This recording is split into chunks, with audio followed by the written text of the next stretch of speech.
السلام علیکم دوستو، اگر آپ نے ہمارا اسلامک چینل صادق آفیشیل سٹوریز سبسکرائب نہیں کیا تو کر لیجئے تاکہ ہماری ہر نئی آنے والی ویڈیو آپ تک پہنچ سکے۔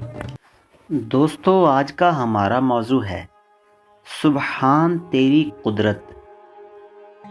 اب ایک ایسی حکایت پیش کی جاتی ہے جس کا ظاہر کچھ اور ہے اور باطن کچھ اور۔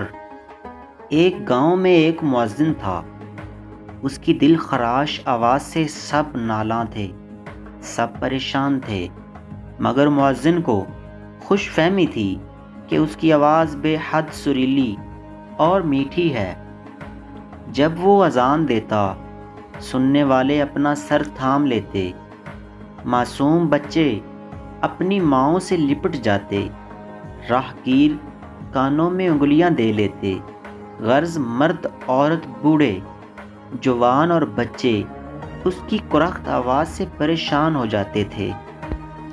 اہل محلہ نے بارہا اسے نرمی سے سمجھایا کہ تیری آواز اس قابل نہیں کہ تو اذان دے، ایسی بھیانک آواز سے اذان دینا شریعت میں منع کیا گیا ہے۔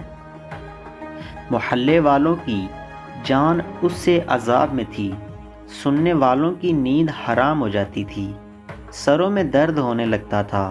آخر تنگ آ کر سب نے صلاح مشورہ کیا کہ کسی طریقے سے اسے مسجد سے فارغ کرنا چاہیے۔ سب نے دل کھول کر مؤذن صاحب کی مالی خدمت کی اور عرض کرنے لگے، ہم آپ کے لہن داؤدی سے بہت مستفیض ہوئے، آپ نے بہت خدمت کی، اب کچھ عرصہ آرام کیجیے۔ ایک قافلہ مکہ معظمہ جا رہا تھا۔ مؤذن صاحب حج کی سعادت حاصل کرنے کے لیے اس قافلے میں شامل ہو گئے۔ سفر کی پہلی منزل میں قافلہ ایک ایسی بستی کے قریب جا رکا جس میں زیادہ آبادی کافروں کی تھی۔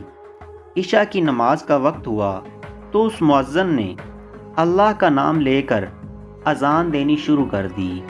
آواز ایسی کرخت نکالی کہ قبروں سے مردے بھی اٹھ کھڑے ہوئے۔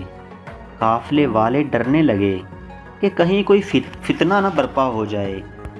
تھوڑی دیر بعد ایک کافر ہاتھ میں شمع لیے مٹھائی اور قیمتی جوڑا کپڑوں کا لے کر آیا اور قافلے کے اندر آتے ہی پوچھنے لگا، وہ مؤذن کہاں ہے جس کی آواز سے ہمیں حیات نو ملی؟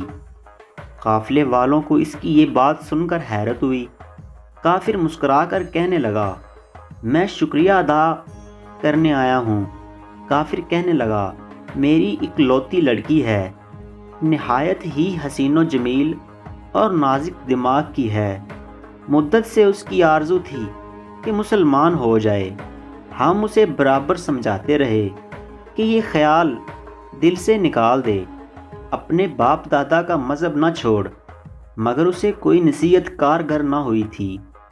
اسلام کی محبت اس کے دل میں جاگزیں ہو چکی تھی۔ اس سبب سے میں ہمیشہ پریشان اور خوف زدہ رہتا تھا، مگر آج اس مؤذن کی آواز نے وہ کام کر دکھایا جو ہزار نصیحتیں بھی نہ دکھا سکیں۔ لڑکی نے مؤذن صاحب کی آواز سن کر پوچھا، یہ مکروہ آواز کیسی ہے جو کانوں میں آ رہی ہے اور دماغ پر ہتھوڑے کی طرح بج رہی ہے؟ اس کی ماں نے جواب دیا، یہ اذان کی آواز ہے، مسلمانوں میں نماز کی اطلاع دینے کا یہی طریقہ مقرر ہے۔ اس کے بعد میری لڑکی نے مجھ سے یہی سوال کیا، میں نے بھی یہی جواب دیا کہ واقعی یہ مسلمانوں کی اذان کی آواز ہے۔ اسے یقین آتے ہی خوف سے اس کا رنگ زرد پڑ گیا اور ہمارا دل سرد ہو گیا۔ اس نے اسی وقت طے کر لیا کہ وہ اسلام قبول نہیں کرے گی۔ ہم تشویش و عذاب سے چھوٹ گئے، ہمیں واقعی اس کی آواز سے راحت پہنچی۔ اب میں اس مؤذن کا احسان مند ہوں اور شکریہ کے طور پر یہ نذرانہ اس کے لیے لایا ہوں۔ کافر مؤذن سے بغل گیر ہو کر دعائیں دینے لگا اور کہنے لگا، جناب آپ میرے محسن ہیں، آپ نے آج وہ احسان مجھ پر کیا ہے کہ ساری زندگی آپ کا غلام رہوں گا۔ اگر میرے قبضے میں کسی ملک کی بادشاہی ہوتی تو آپ کو اشرفیوں میں تول دیتا۔ تو دوستو، اس حکایت سے ہمیں کیا درس ملتا ہے؟ آواز حق بلند کرنا یعنی تبلیغ دین کے لیے بھی مناسب لوگوں کا انتخاب ہونا چاہیے۔